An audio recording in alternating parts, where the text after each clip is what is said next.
Bom, hoje essa aula aqui é da pastor Maurício, aí, certo? E tivemos dois imprevistos essa semana que passou mal, vocês estão sabendo. E ele agora deve estar no acampamento também. Não, ele foi comigo e voltou. Ele voltou? Eu fui levar ele, né? Pegou, aí nós voltamos. Então ele deve estar em repouso ainda. Esse dia então ele queria das aulas, ele está de repouso. Né? Então, eu sei que vocês queriam ter aula com ele também, mas vamos lá, né? Seu nome ainda não. Moisés. Primeira vez, Moisés? Não, eu estou te vendo pela primeira vez, desculpa. Já estava? Fique à vontade, você está na igreja? Pode ficar à vontade. Tem um cafezinho ali, quem é visitante? Logo nós teremos um cafezinho ali, estira-se à vontade.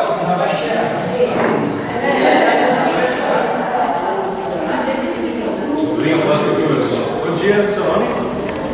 Catrina. Catrina, você já foi à igreja? Não? Fique à vontade, se vem no nosso meio. São visitantes da minha cultura. É. Ficar super grande de levantar.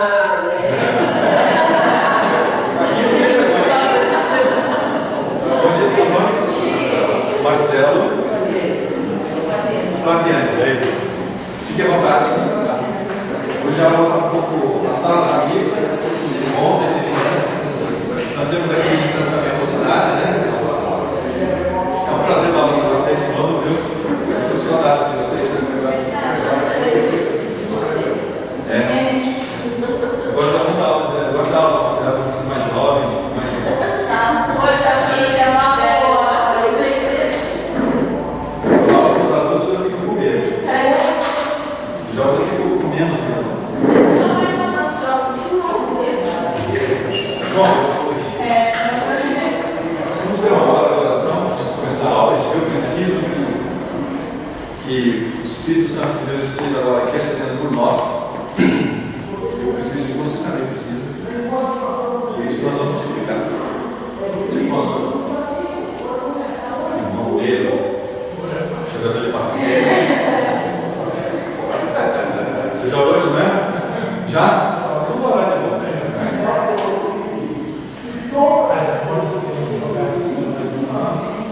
Seja abençoando, Pai, agora a nossa aula aqui na questão do local, seja abençoando o servo Wilson, seja ele o instrumento, as mãos de Deus possam transmitir aquilo que o Senhor já preparou, Deus, os nossos corações, e os nossos corações estejam atentos a Deus e abertos, Pai, a tua voz nesta manhã, em nome de Jesus.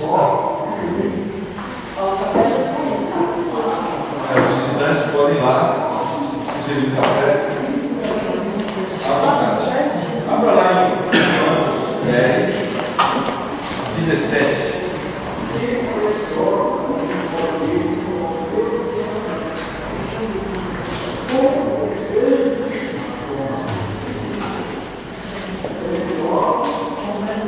Romanos 10, 17.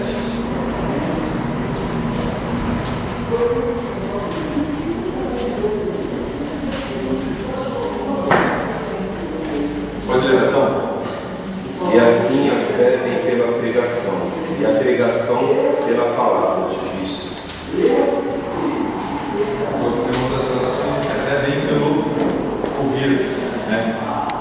Mais explicitamente, que vai ser muito importante para a gente compreender a aula de hoje. A aula de hoje é justamente sobre o cânon, história. Nós estamos fazendo uma série de estudos sobre a história da igreja. Quem tem acompanhado, quem tem acompanhado ficar acordado, né?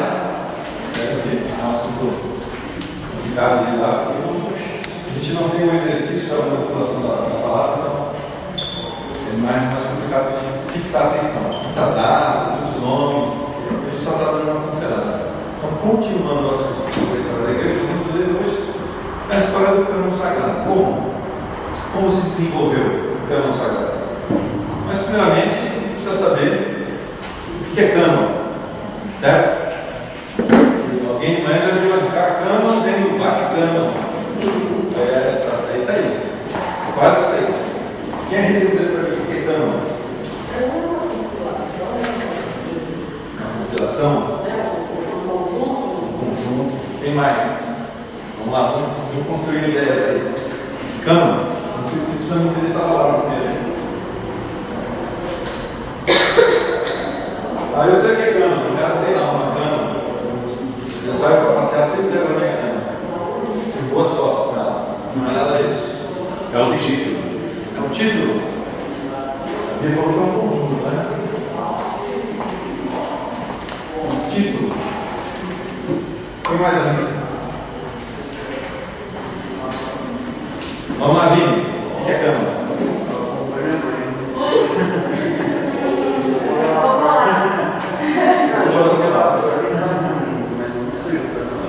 Eu sei que é, não sei dizer como, né? Não sei a definição, eu pensava que era um conjunto também. A palavra cânon vem do termo grego. Eu não sei ler grego, tá, gente? Canon. Significa vara reta, regra, ou, como outra pessoa que diz também, a medida. Costuma dizer não, isso faz parte da nossa fé, que a palavra é a nossa regra, verdade. Por isso que é cânon, né? Então aqui, essa palavra cânon serve para qualquer área, na área do direito, existem os cânonos, né? Então, tudo aquilo que é usado como regra, como medida, como espelho, né? Não preciso comparar alguma coisa, eu vou apenas como é que está. Aplicado às escrituras, são os livros que determinam quais são os livros que, conforme a regra de inspiração da autoridade divina, né, fazem parte do conjunto que nós chamamos hoje de primeiro. Essa palavra, vocês lembram que a gente estudou Atanásio? Quem acompanhou aí? Vocês lembram do Atanásio? Vocês lembram? Lembra do Afanásio, né? Do Afanásio vocês lembram, mas do Atanásio não. Atanásio parece ter sido o primeiro a usar essa palavra nesse sentido. Nós precisamos do cânon, precisamos do conjunto, né? E quando nós dizemos que os livros são canônicos, nós estamos dizendo que esses livros que foram agregados à Escritura são os livros inspirados por Deus. Né? Daí vem de chamar de cânon bíblico. Tudo bem até aqui?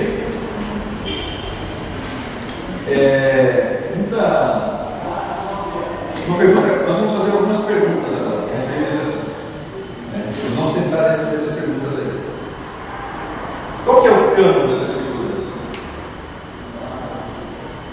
Qual que é o cânon? Ou seja, quais são os livros que compõem as Escrituras? Não está fácil só olhar no índice. Realmente, é isso aí. Mas nós vamos ver por quê. Quais são os livros canônicos? Ou seja, quais deles foram inspirados? Mais importante, há alguma regra pela qual você pode alegar a canonicidade do livro? E como explicar as diferenças entre os cânones hebraico e católico e protestante? Tem mais uma pergunta que eu não usei, mas a maneira como você faz essa pergunta normalmente as pessoas perguntam assim: foi a igreja, como que a igreja escolheu os livros? Né? Mas como que a igreja escolheu os livros? Essa pergunta ela está errada. A igreja ela não escolheu. Vou falar um pouco mais para frente. A gente costuma perguntar: como a igreja escolheu os livros? Essa pergunta está errada. Como está errada essa pergunta? A igreja teve escolhido alguma coisa. A igreja teve escolhido alguma coisa. Exatamente.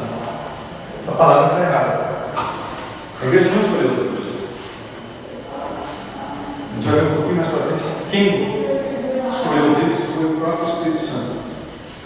Então, dependendo de como você faz essa pergunta, ela determina o quanto a palavra tem poder, tem significado inspirado para você.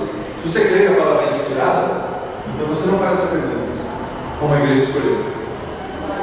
Você vai fazer a pergunta assim, como a igreja foi direcionada? Então, se você não crê ou tem dificuldades para entender que a escritura é um livro inspirado, então você vai acabar fazendo essa pergunta dessa maneira. Ficou claro que eu estou dizendo? Mais ou menos. Vamos seguir, a gente vai tentar entender. Bom, nós temos 3 tipos de cânon do Velho Testamento. Mas como assim? Nós temos, em relação ao Velho Testamento, o Antigo, Velho não, tem que falar velho, né? Em relação ao Antigo Testamento, nós temos 3 cânones sobre ele.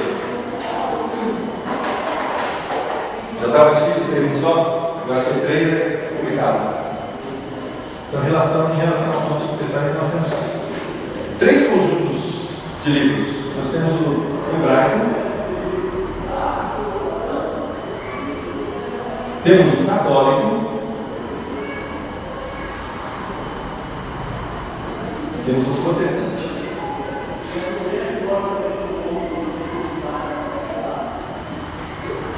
Você sabe disso?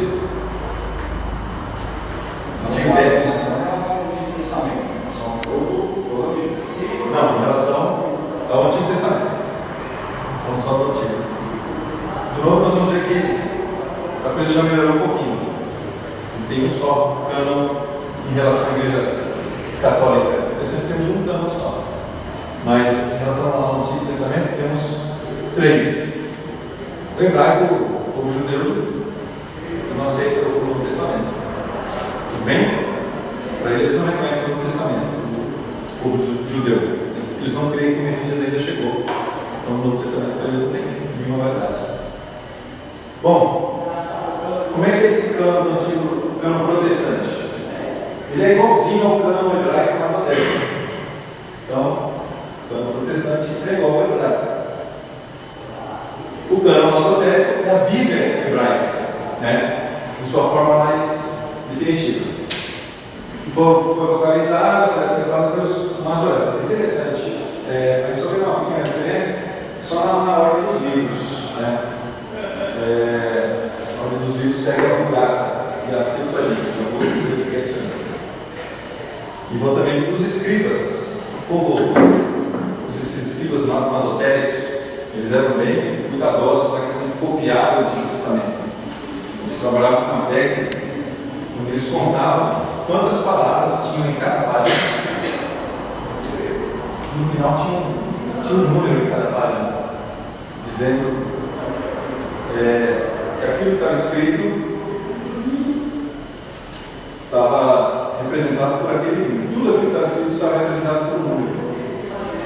Então, quando ele olhava na cópia, ele estava copiando o número, tinha que bater. É como todo mundo tem CPF, certo? No CPF tem 2 últimos números lá, tem? Você tem 3 dígitos e tem 2 números ali. Esses 2 últimos números chamam dígitos verificadores. Eles servem para ver se o que foi digitado aqui está certo. Já viram isso aí? Vocês sabiam disso aí? Não?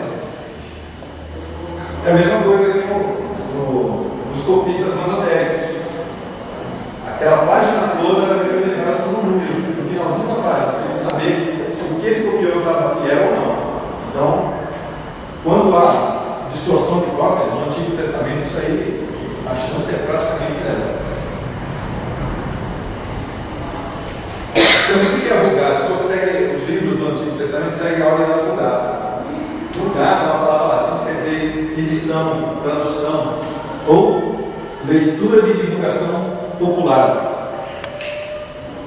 É a tradução do latim, da Bíblia para o latim. Eles falam que é popular, né? Porque latim até então, os originais estavam em hebraico, né? E em grego. Quem iniciou essa tradução e quem fez essa tradução foi mais ou menos já no século V, final do IV, foi por Jerônimo. São Jerônimo. e essa tradução é a que dá origem ao cano católico. Septuaginta, o que é a tal da Septuaginta? É a tradução dos livros judaicos para o grego, para a língua grega. Feita mais ou menos ali, antes de Cristo, em 285, 245 a.C. Feito lá na Biblioteca de Alexandria. Por isso que o pessoal sente muita falta da Biblioteca de Alexandria, né? Muita coisa foi perdida ali, foi jogada fora, foi destruída. E por que chama Septuaginta? Porque veio dos 70, conforme a história, 70 tradutores, né, trabalharam nele para fazer essa tradução. Isso se chama Septuaginta, ou os 70. Tudo bem aqui? Então nós tínhamos ali um texto hebraico, que foi traduzido para o grego, para o latim. E aqui acho que deu uma maior confusão, porque você tem um cânon e aqui você tem outro cânon. Então, de um cânon só eles fizeram dois. Nós vamos ver por quê. Falando dos masoretas, né? Eles tinham a função de pegar. Até então o judeu tinha a relação, a maneira de replicar a história deles, a cultura, era via oral. Eles conversavam, para filho, né? Por isso que a Bíblia fala, andar, ensina essas coisas ao teu filho, andar, a caminhar, né? Por conta disso, fazer parte da tradição deles, transmitir a cultura, transmitir a palavra de Deus oralmente. Mas os masoretas tiveram essa função por papel, essa tradição oral. Eu só fazer um adendo aí. Na verdade, os maçoretas eles não colocaram o texto no papel, né? O texto vem escrito desde Moisés. Os maçoretas fizeram, na verdade, o seguinte: o hebraico ele não tem vogal. Vocalizado. Quando você vai estudar o hebraico, quem já viu o texto hebraico, são só consoantes. Tá? Como que o judeu ele sabia ler aquilo lá? Aí sim, pela tradição oral. Mas não como se fosse o português. Ele disse lá no C e no S, ele já sabia que aquilo ali se localizava em casa. Né? Mas, na verdade, o que os maçoretas fizeram foram criar um sistema de grafia onde nós, que não somos semitas, pudéssemos ler o hebraico, né? Da maneira vocalizada que o judeu ele lê, mas o texto ele é escrito já, e for eles, o que acontece? Se você for por essa linha, você vai concordar com os liberais que dizem, por exemplo, que o texto de Daniel foi escrito 400 anos depois de Daniel. Então, as profecias, na verdade, não são profecias por nenhum, mas só uma história, um relato. Não tem valor espiritual. Ok, tem que contar, isso aí. Na verdade, é vocalizar o texto, deixando mais correto. Realmente o texto já estava escrito, né? Já estava escrito. Como é que é esse cânon masorético? Já viu, a gente já estava reunindo em 5 livros, né? A famosa Torá. Torá, todo menininho judeu tem que decorar a Torá, tem que saber a Torá, pelo menos a Torá. Não muda muito não, gente, porque nós conhecemos uma certa história velha essa divisão aí. A única diferença que tem profetas menores. A gente está todo mundo reunido junto com os profetas menores, na nossa mesa está divididinho, né? Os profetas menores. Mas só isso, divisão. Então não tem muita coisa diferente não tem nada diferente. Então, hebraico, a primeira referência ao cânon hebraico, esse conjunto, foi feita pelo judeu Flávio José.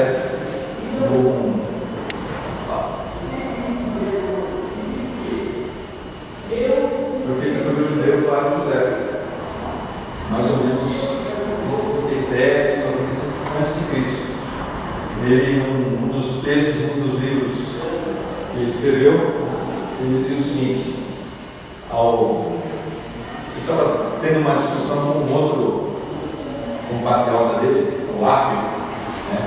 ele escreveu o seguinte para esse cara: ó, nós não temos dezenas de milhares de livros em desarmonia e conflito, mas só 22. Nós já temos muito bem definido o que nós queremos. São esses 22 livros. Nós não somos igual você não, tem um monte de livro aí, né? Esse bananão todo. Nós já estamos muito bem definido. E é interessante o que ele fala. Contendo o registro de toda a história, os quais, conforme se crê, José era um judeu, ele era uma pessoa religiosa, apesar de ele não ter se convertido, né? Ele era uma pessoa, um judeu religioso. Ele, inclusive, escreveu um livro,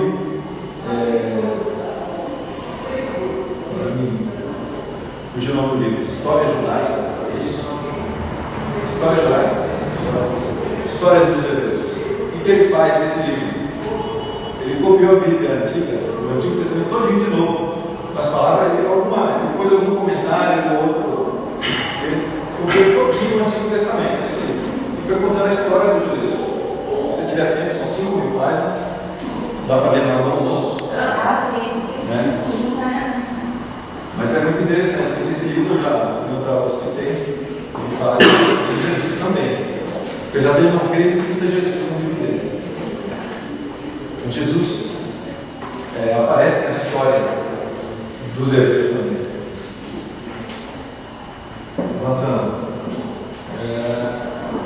Bom, esse cânon hebraico também foi usado pelos dos pais apostólicos, pais capadócios, todo aquele pessoal da antiguidade, eles também usaram esse cânon. Eles tinham esse cânon na mão. Né? Tertuliano, você lembra de Orígenes? Quem mais nos citou aqui? Foi Orígenes, Tertuliano. Então, todos os bispos, os pais capadócios, todo o pessoal da antiga igreja já usavam o cânon hebraico. Então, para eles não era problema a discussão do cânon hebraico, mas ser um bom. Nós vamos ver. Então, para eles realmente era. Eles confirmavam o cânon hebraico de 22 ou 24 livros. Daí tudo bem. O único problema com o Antigo Testamento é que no Antigo Testamento existia uma discussão sobre quais livros deveriam entrar ou não. O pessoal queria colocar uns livros diferentes, chamados livros apócrifos. Né? Quais eram esses livros? Então, eles queriam incluir também o livro de Sabedoria de Salomão, né? O livro de Judite, o livro de Tobias e o livro de Macabeus. Na Bíblia Católica deve ter esses livros aí, se eu não estou enganado. Né? Tem esses livros.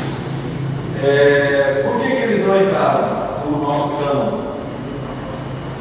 Basta você ler, você vai descobrir por quê. Eu já dei uma folhada no livro de Sabedoria de Salomão, ensina até a fazer magia negra no livro de Sabedoria de Salomão. Isso é bem bacana. O livro de Macabeus é um livro muito histórico, conta realmente o período. Você sabe que no período do Antigo Testamento até o Novo Testamento existe um período aqui chamado silêncio. Você já percebeu isso? Não percebeu? Do Antigo Testamento para o Novo existe um tempo de 400 anos que não vai falar nada dele, ele não cita nada desses 400. Ele está chamado ano de silêncio, tempo de silêncio. Inclusive o coordenador, né, na aula passada, no livro de Macabeus, ele meio que preenche o que aconteceu com os judeus nesse período de silêncio. Mas não é considerado um livro inspirado. Por quê? Vamos só ver outros por quê. Vou dar um exemplo aqui. Bom, eu li apócrifo, mas o que é apócrifo? Né? A palavra apócrifo quer dizer oculto, secreto, escondido ou não inspirado. Então, quando você lê um livro apócrifo, um livro foi não inspirado pelo Espírito Santo. Outra palavra que vai aparecer aqui Deu para cada mão, o cara consegui falar isso sem gravação. Quem fala isso sem gravação. São o quê? São canônicos de segunda época, ou seja, eles foram colocados depois. Entraram lá depois. Por isso que eu teria canônico. Mas é difícil. Isso é difícil, né? Pior que eu falei a equipe, né? Só pensava no teu nome. Mas por quê? Então esses livros que a gente viu aí, Judite, Macabeus, Sabedoria, por que eles não entraram nos livros canônicos? Bom, existiam algumas considerações que a igreja fazia, né? A igreja analisava. Primeiro, eles foram escritos por profetas. Algum desses livros foram escritos por profeta? É um dos parâmetros. Existiam outros parâmetros, mas esses eram os básicos. Jesus citou esses livros, ou os apóstolos. Os outros livros foram citados mais de 600 vezes, ou por Jesus ou pelos apóstolos. Então, eles confirmaram que esses livros são livros inspirados. Outro motivo por que esses livros vão entrar, eles ensinam erros doutrinários ou históricos. Por exemplo, você pega lá Macabeus, ele conta que o rei naquele período era tal. Só que você vai ver a história, não era aquele. Não tinha um livro histórico naquele livro. Outro motivo, que os próprios autores dos livros não se identificavam ou não chamavam para eles a autoria, ou ainda não diziam que aquela autoria, que aquele livro era um livro inspirado. Eles viram no final, esse livro não era um livro inspirado. Então, já nem entra, bem interessante. Olha lá, em Tobias 6, abra a sua Bíblia, Tobias 6, vai ver aí, Tobias 6, versículo 6 a 8, ele fala o seguinte: que queimar fibra de peixe expulsa demônios. Em 2 Macabeus, diz que o suicídio é justificado e louvado. Em Macabeus é uma história de guerra.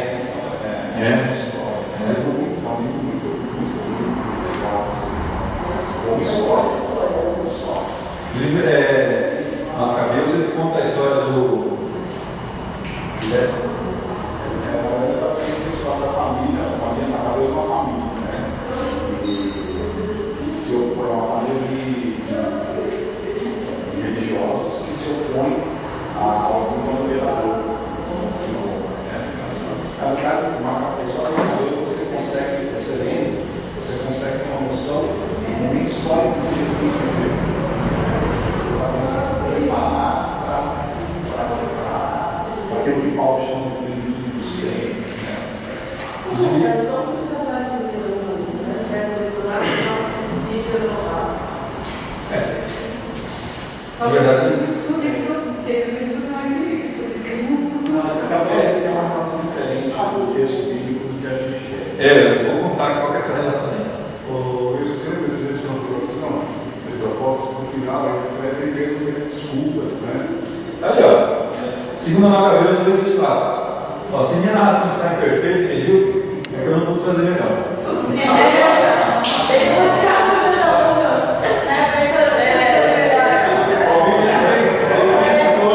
Uma certa humildade, né? Isso em termos de inspiração, isso quebra totalmente, né? Mas está inspirado.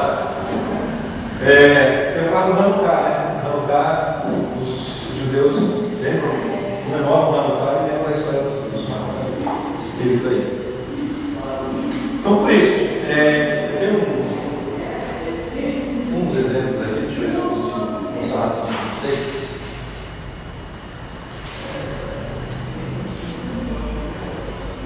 Não dá para ver, né? Veja, lê não.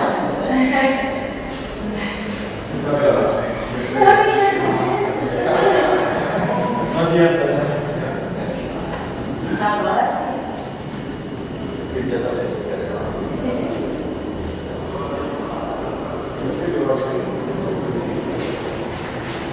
Bom, eu vou ler para vocês. Não, não.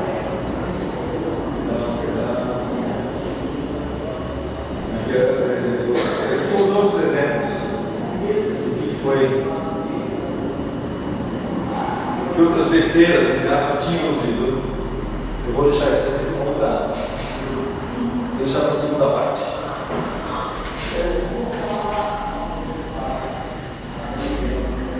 Tudo bem até aqui? Deu para entender por que vocês não lembraram? Quem está acordado aí, está prestando atenção? Bom, concluindo.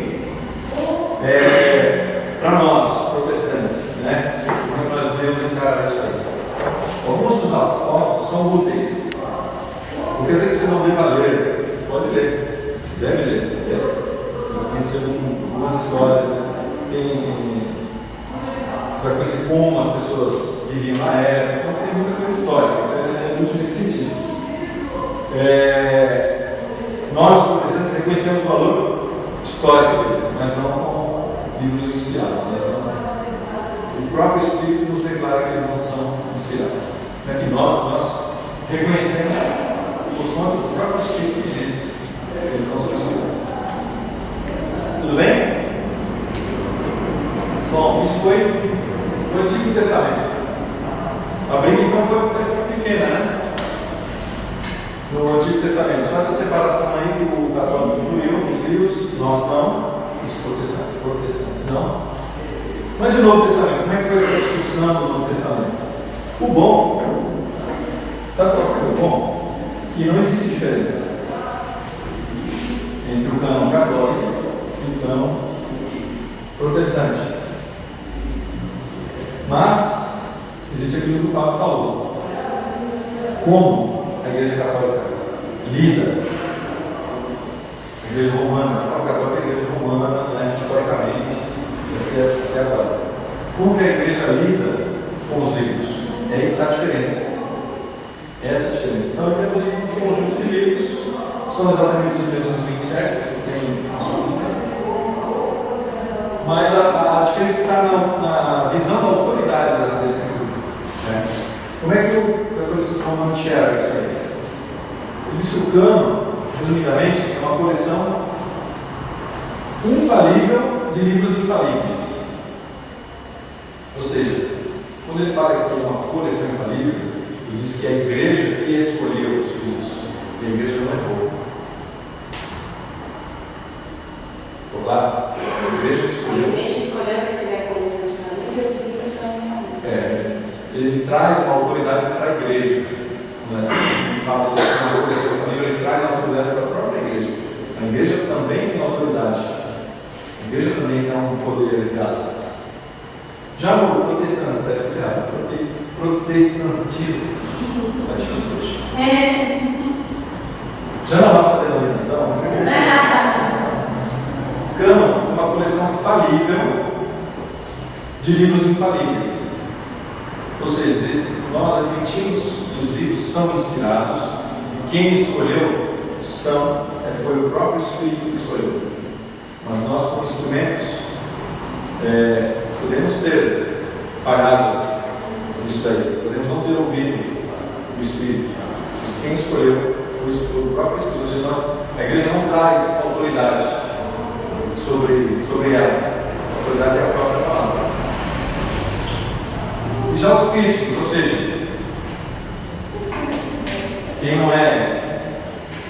quem enxerga a Bíblia, o que eles dizem da Bíblia? É uma coleção falível de livros falíveis. Ou seja, conto da carochinha. A primeira barreira que você vai evangelizar? Exatamente. Os críticos, o que eles dizem? Não, isso aí é coisa enorme. Então muda um pouco a visão da igreja toda. Exatamente o que o Fábio falou, né? Como eles enxergam a Escritura. Por isso que a igreja católica romana diz que também a tradição é importante. Então, se eles creem que tudo estaria infalível, então como é que eles lidam com essas questões? É porque a igreja tem poder de ser. Porque na verdade, quando eles falam que a questão da coleção de livros é infalível, então principalmente hoje, a questão da autoridade papal. Na igreja católica, a tradição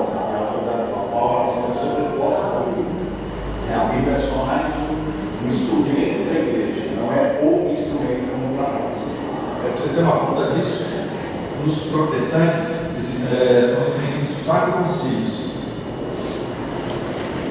Os concílios nós estudamos aí, nós temos alguns, né?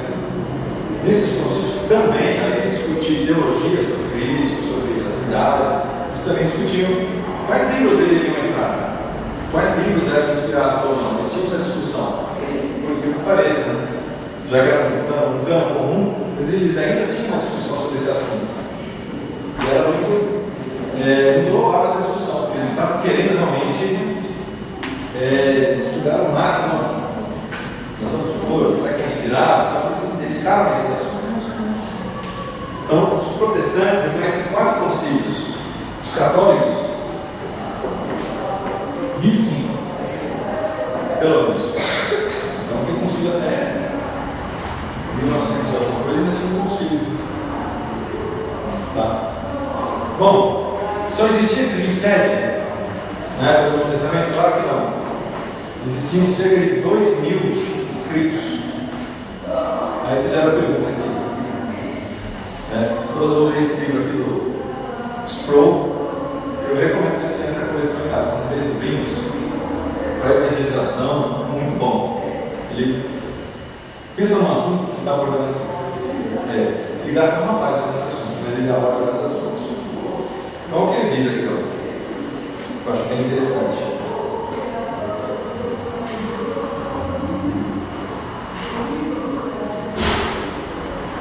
Ele fala o seguinte: eles perguntam.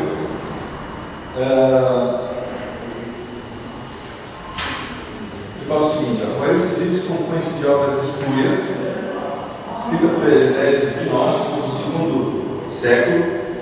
Tais livros nunca receberam uma consideração séria.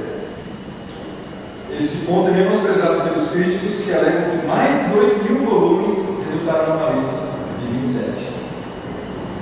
Eles perguntavam como que de 2.000 livros só 27 são inspirados? Como é que pode? Se fizer errado alguma coisa ali, não? Devia ter pelo menos metade, uns 1.000, né? É isso que era questionado também por eles. É claro que ele cita aqui que alguns desses escritos foram escritos por gnósticos, não tinha muito trunfo assim. Eu vou mostrar aqui um deles. Mas, por exemplo, você tinha o Evangelho de Maria Madalena, ela contava com Jesus, o filho. Sim. Mas existiam alguns livros também úteis. Por exemplo, um deles era o Pastor de Ermas. O outro era o de Daguet. Tem mais um exemplo que ele cita aqui. Eles quase entraram nesse cano do Novo Testamento. Foi o de Daguet, Pastor de Ermas e 1 Clemente. Pastor de Ermas, ele foi usado por muito tempo esse salário.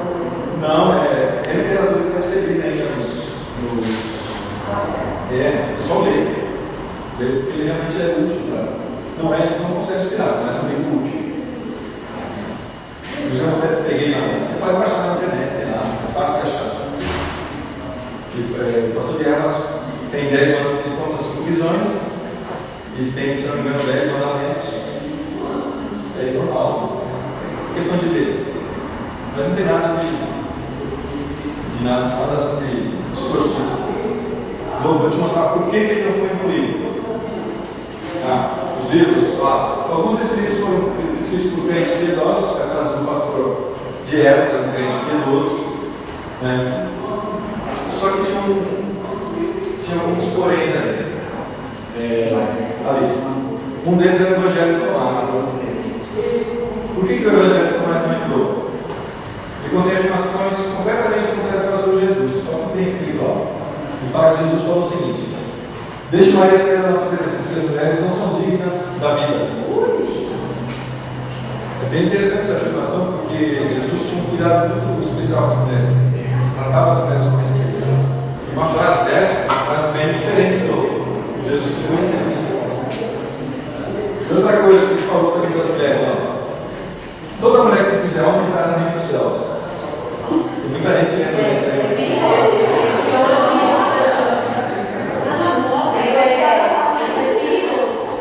Então, tinha essas diferenças. Por isso que não entrou. Pastor de Ermas, por que não entrou? ninguém descobriu quem que era o autor.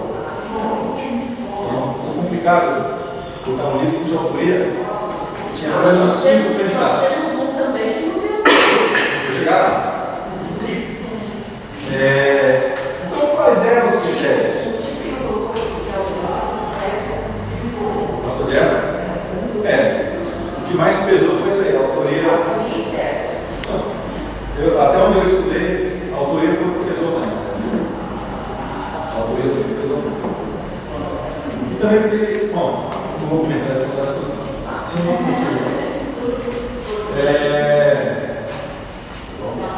Vamos lá. Mas quais eram os critérios? O que guiava a igreja a assumir que um livro era inspirado ou não? Qual era o critério? Bom, primeiro foi aquilo que eu conversei com vocês. Quem determina o não é o Espírito Santo. A igreja é conduzida pelo Espírito a entender quais livros eram inspirados ou não. Então, quais eram os critérios que a igreja então assumia? Primeiro, o próprio testemunho era do Espírito Santo. Ao ler o livro, o próprio Espírito, pela fé, dizia: nosso livro não pode ser inspirado. Não está de acordo. O próprio Espírito Santo comunicava isso. Um outro motivo era que o livro deveria ter origem apostólica. O livro deveria ser escrito pelo dos apóstolos. Um outro critério, o conteúdo dos livros deveria ter harmonia. A Bíblia só tem um motivo, ela só tem um assunto da Bíblia. Qual é esse assunto? A Bíblia só tem um assunto. Qual é? Ela só tem um motivo para ter sido escrito. Qual é esse motivo?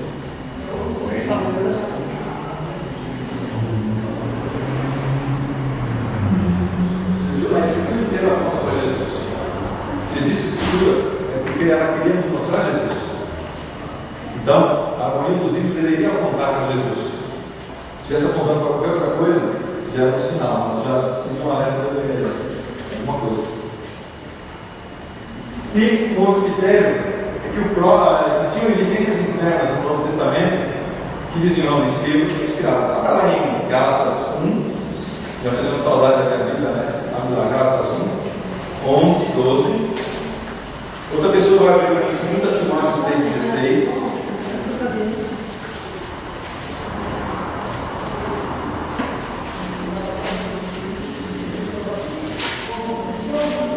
Fechou Gálatas 1.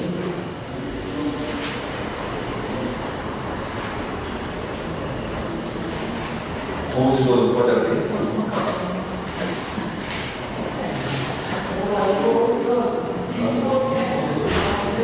Pode ler. Faço-vos conhecer, irmãos, que o Evangelho do me anunciado não é segundo o homem, porque eu não o recebi, nem o aprendi de homem algum, mas mediante a revelação de Jesus Cristo. Ele mesmo confirmava a autoridade que está escrevendo. É bem diferente do que a gente viu lá, né? Do Macabeus. Está bem diferente. Desculpa aí. É bem diferente. 2 Timóteo 3,16.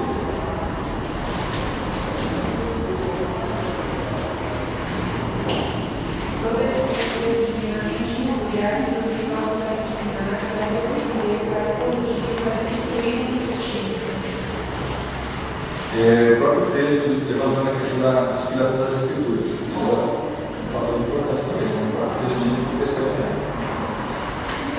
Bom, até aqui tudo bem, gente? Tudo na verdade? Sim. Tem café. Tem café? Luz apagada, meia luz, professor com voz macia. Vamos lá. Nos concílios havia uma certa disputa sobre alguns livros ainda. Né? Olha, você fala assim, Hebreus. O que Hebreus então entrou? Hebreus justamente estava na autoria. Não tinha lá, né? Eu escrevi. Entrou. o estilo era muito parecido de Paulo. Ainda há Ainda há. Maurício acha que É, pessoal. você acha? A tradição. Por causa da vocabulário, principalmente quanto ao vocabulário, né? Uma maneira que eles falam, assim, vamos comparar o estilo. Você compara o vocabulário dos textos. É muito parecido. A questão do estilo é muito importante. Você pega uma preparação bem científica, pega um texto do Antigo Testamento, um texto novo, muito poético no Antigo Testamento. Mesmo não sendo salmos, mas eles são poéticos, eles fazem uma construção, eles conhecem um assunto. Por exemplo, o livro de Salmos é um exemplo mesmo, né? Ele conta, tem uma escadinha no primeiro salmo. O salmo 1 é uma escadinha, percebeu? O homem que escuta, o homem que prepara, o homem que senta. Então sempre tem esse tom mais poético. Bom, Tiago, aparente discrepância doutrinária com as demais cartas. Segunda Pedro, qual era a discussão? Alguma diferença de vocabulário e estilo. Judas, segundo e terceiro João, era o tamanho. Muito pequeno, até pode. O cara escreveu cerimônias. O cara escreveu cerimônias, não é possível. Então, o tamanho era assim, será? Apocalipse, diferenças de estilo em que o próprio Evangelho nos é bem claro. Se você ler Apocalipse, não tem nada a ver com o estilo de João, muito diferente. Tudo bem? É curioso, né? Concluindo. Vou acabar as palavras mais cedo, tá, gente? Se vocês quiserem acordar, por favor, me ajuda.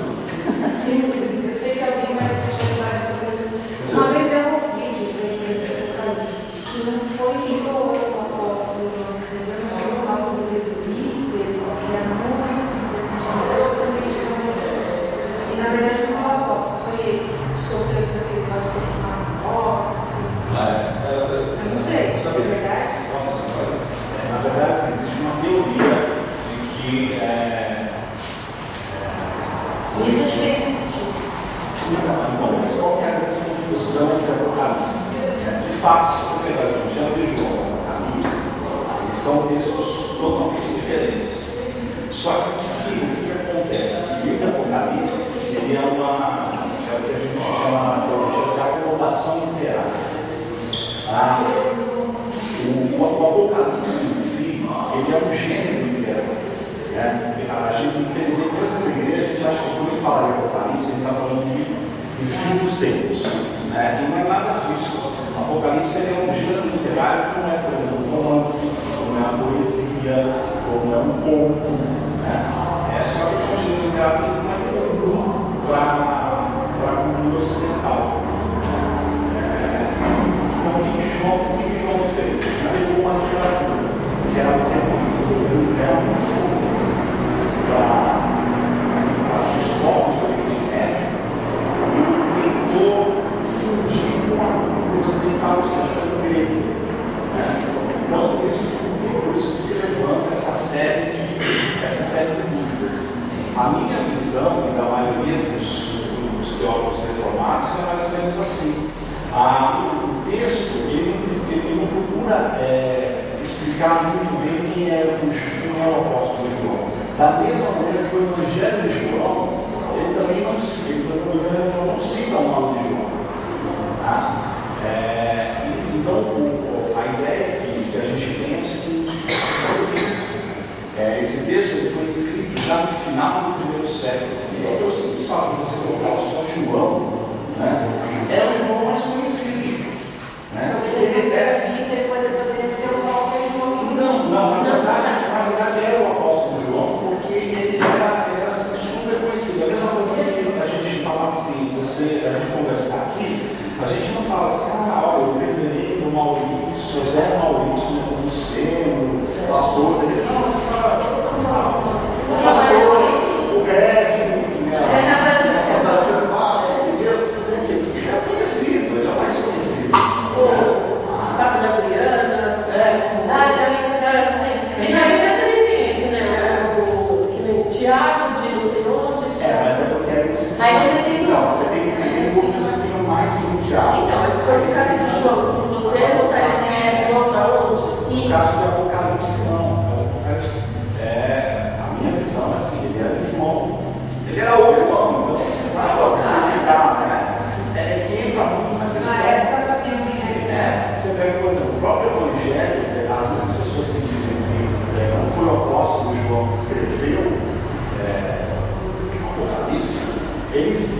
falam assim, não foi ele que escreveu o Apocalipse, porque é diferente do Evangelho de João. Mas essas mesmas pessoas não acreditam na autoria de João do Evangelho, porque não tem lá o nome dele. Você entendeu? Tanto que eles chamam de Evangelho de João, mas são de 4 evangelhos. Ou seja, já vê que ele já tem um conflito, uma inconsistência. Ou seja, não acabou Por isso que se ensina como escrever uma carta nessa escola da gente. A gente tem. Você tem. Um pouco de estatística aí. No Testamento, tem alguns livros que dá para ler, alguns livros conhecidos. No mínimo, por exemplo, o historiador Tácito, livro de Homero, Ilíada. Quem já leu Ilíada de Homero? Se não me engano, mostra um pouco até a criação do mundo, como o mundo foi criado, do ponto de vista grego. Heródoto, Platão também tem uma sua visão de criação do mundo. Temos ali nada que foi escrito, mais ou menos ali, pula data que foi escrito, não dá para uma comparação. Número de cópias. Você tem a Ilíada de Homero, mais ou menos 640 cópias.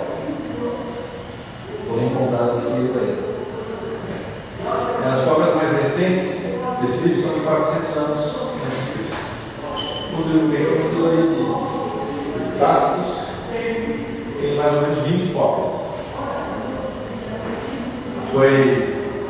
A cópia mais recente é do ano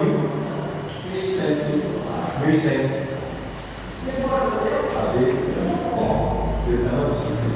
Depois disso. Bom, o que isso quer dizer? Agora vamos lá, Novo Testamento, os livros do Novo Testamento. A cópia mais recente tem depois de Cristo, 200 anos, 300 anos depois de Cristo, algumas porções 100 anos antes de Cristo. Então você tem um intervalo da cópia mais recente muito pequeno em relação aos outros livros. Ou seja, o livro, quanto mais próximo o livro é perto de quando ocorreu a história, a chance de contar algo mais preciso é melhor. É uma coisa que você tem uma reunião. Você tem uma reunião, vai fazer uma ata, não vai fazer ata, só daqui a um mês. Entendeu? Esquece. Você não vai lembrar nada do que aconteceu, você vai lembrar por cima. Os que ata é feito na hora. Quantas cópias tem do Novo Testamento foram encontradas? Mais de 5.300 cópias. Então, em termos estatísticos, o Novo Testamento tem tudo para ser fiel. Deu para lá? Dependendo do que dizer. Comparado aos outros livros, ele tem muito mais chance de ser fiel do que qualquer outra literatura. Enquanto, por exemplo, o livro de Tácito, o pessoal não foi ele que escreveu, acredita exatamente, piamente no que está ali, sem duvidar, apesar do seu histórico, não contradiz. Agora, no Novo Testamento, não, você não pode. Não, Jesus, não existe um Jesus assim. Deu para entender o coração da pessoa? Mas o que é importante saber dessa divisão? Gente, abra sua Bíblia lá, primeiro, vou dar um exemplo. Como a gente precisa saber que existem essas divisões entre Gálatas, Septuaginta, Isso está na sua Bíblia hoje. Mas está, claro que está. Tem algumas Bíblias que vão mostrar isso aí. Tem um exemplo aí, ó. Abra lá em Marcos 28.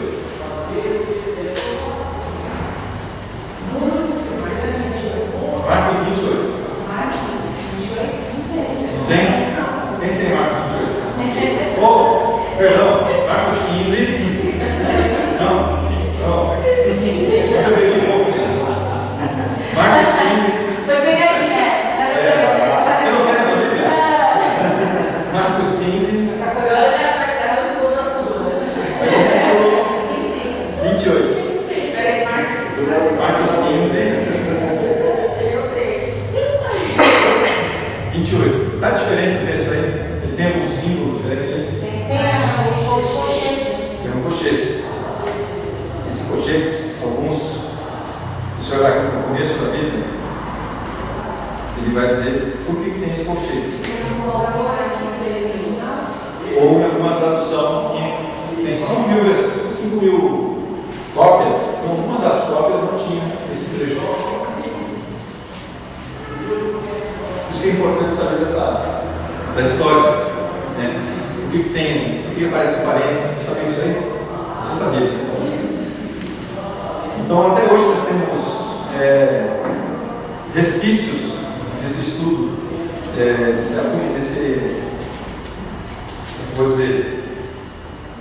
desses textos sobre essas cópias. A gente tem resquícios aqui na nossa Bíblia. A Bíblia tenta ser fiel ao máximo, a ponto de, inclusive, nas traduções não mais comuns. Tudo bem? Só um exemplo aí, para vocês observarem quando vocês forem ler, ela vai ser se ler, sabe o que é. Bom, concluindo. Independente dos critérios, da força contrária em aceitar alguns livros, o que nós queremos é que o que tinha que ser escolhido, o que tinha que ser fazer parte, foi feito. O Espírito guiou. Deus, de alguma forma, conduziu a história para que a própria igreja fosse orientada a assumir esses livros. Escolher não é uma palavra boa, mas a reconhecer. A melhor palavra aqui seria reconhecer.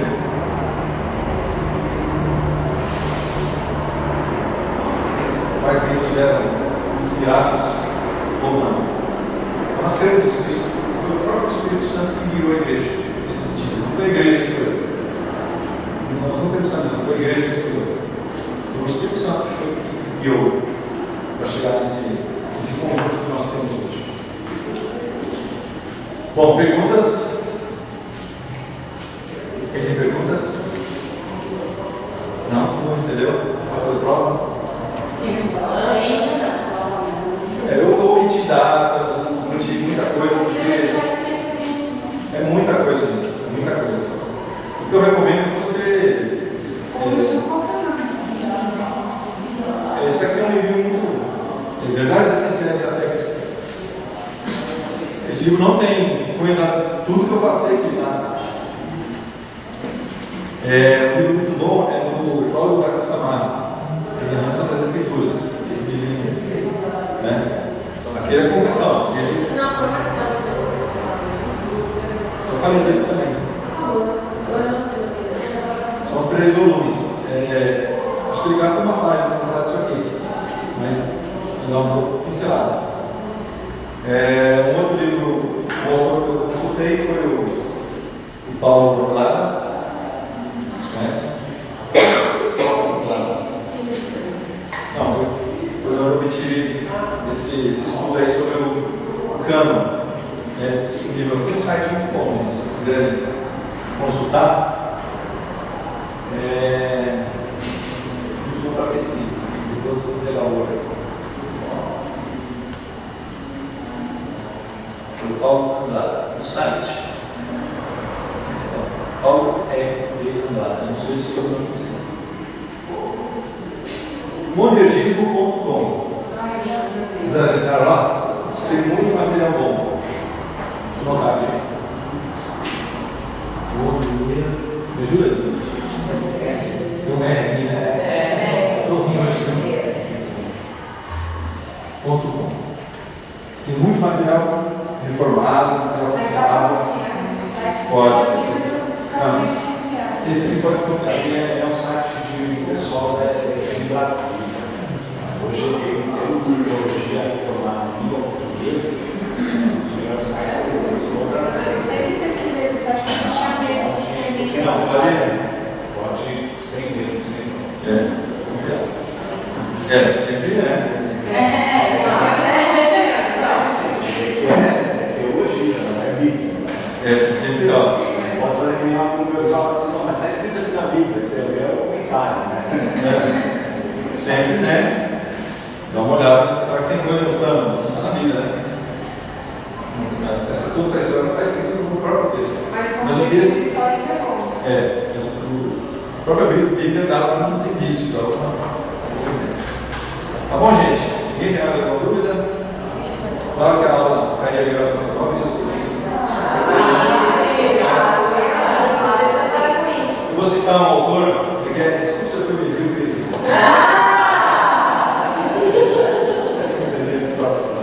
Essa de Maximo é fantástica.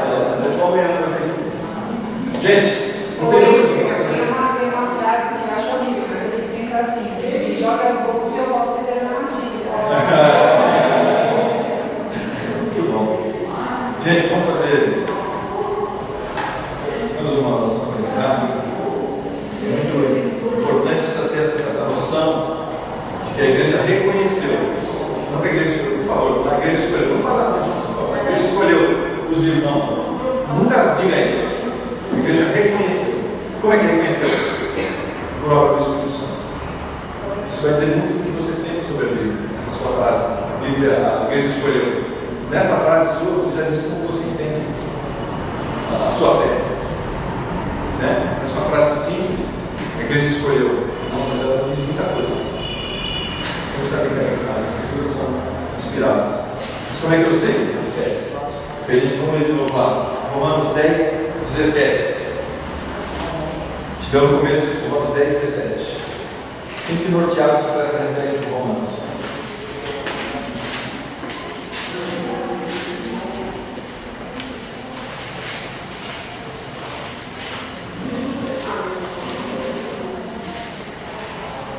E assim a fé vem pela pregação e a pregação da palavra de Deus. Reconhecer que essa, pela fé que nós assumimos que essa palavra é a palavra de Cristo. Ok?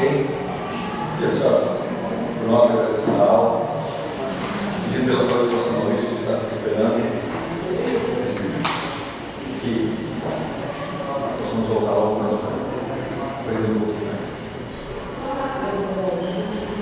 Senhor, nos condenamos sobre as coisas, Senhor, não privilégio, Senhor. Podemos atender a tua palavra livremente, Senhor. Podemos vir à tua casa, Senhor, sem perseguição. Nós não gostaríamos de ter esse privilégio, Senhor, de atender a tua palavra, Senhor, fazer perguntas, Pai. Obrigada, Pai, porque o Senhor colocou pessoas da nossa igreja, Senhor, que estão dispostas a aprender, a nos ensinar, Senhor. Pedimos que o Senhor continue capacitando os nossos professores, Senhor, em todas as salas, Pai. Nós temos realmente um privilégio aqui, Senhor Deus, porque a tua palavra é pregada, Senhor, de maneira fiel, Pai. Nós te agradecemos por isso, Senhor. Eu te peço, Pai, que fez a educação de pastor Maurício, Senhor.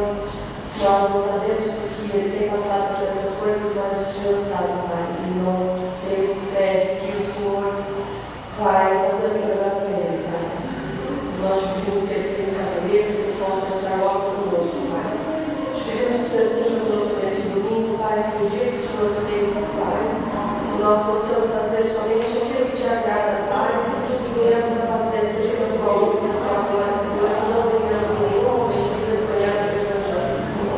Te pedimos que o Senhor esteja conosco logo mais à noite no culto, Senhor Deus, que nós estejamos preparados também, Senhor, para te cultuar e para ouvir a tua voz, Pai. Em nome de Jesus, eu te peço e agradeço, perdão os meus pecados. Amém. Eu agradeço os visitantes. Fiquem à vontade para voltar mais vezes.